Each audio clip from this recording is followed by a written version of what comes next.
တော်တယ်မှာလီနိုတွေအများကြီးရှိရတော်တယ်သွားတာပြန်လာပြီဒီတော့တောင်တဘာဝဘလောက်ချစ်လဲဆိုဒီလေးတွေစိုက်တယ်ဘဝင်းချင်မပျက်စီးအောင်လို့တဘာဝတရားယုံမျက်နှိုးပြီးတော့စိမ့်ဆိုရတဲ့တော်တွေထိမ့်သိမ်းရအောင်ဆိုပြနေရတဲ့ကမှစိုက်ဖို့လေးတွေတက်ပြီးတော့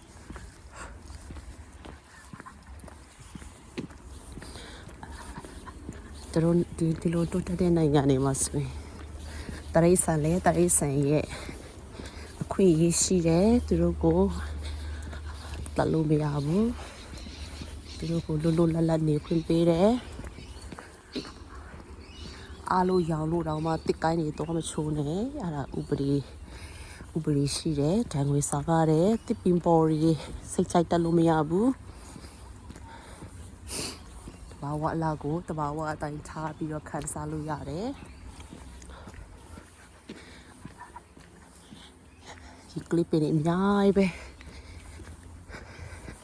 နိချိုပင်တစ်ပင်နေအများကြီးပဲဒီနိုင်ငံမှာ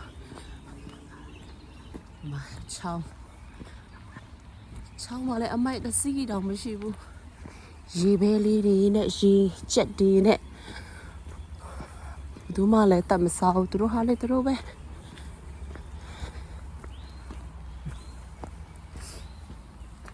ပြန်နေတာတောင်းပေါ့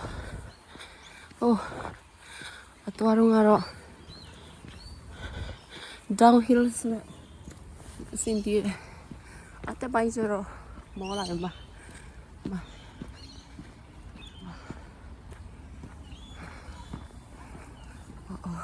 โอ้โหมาတောင်း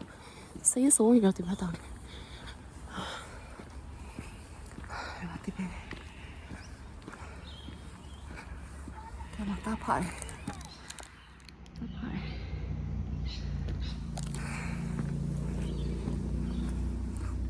လုံဆိုပြချတော့ရေးတဲ့တန်းရောက်ပြီ